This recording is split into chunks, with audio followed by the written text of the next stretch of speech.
दिले वचन पाळावे हाची धर्म खरा, जनतेच्या उद्धारा रहावे तत्पर।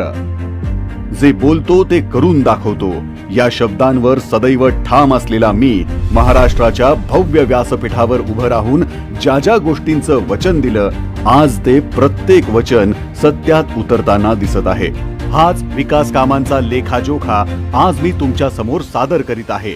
कोकणातील 12 रेल्वे स्थानकांवर पायाभूत सुविधांचा विकास, सिंधुदुर्ग ग्रीनफील्ड चिपी विमानतळाचे उद्घाटन, पुढे याच विमानतळाचे बॅरिस्टर नाथ पै विमानतळ असे नामकरण, तसेच रत्नागिरी येथे 100 विद्यार्थी क्षमतेचे शासकीय वैद्यकीय महाविद्यालय आणि 430 खाटांचे जिल्हा सामान्य रुग्णालय, ज्यासाठी 522.57 कोटी रुपये मंजूर करण्यात आले।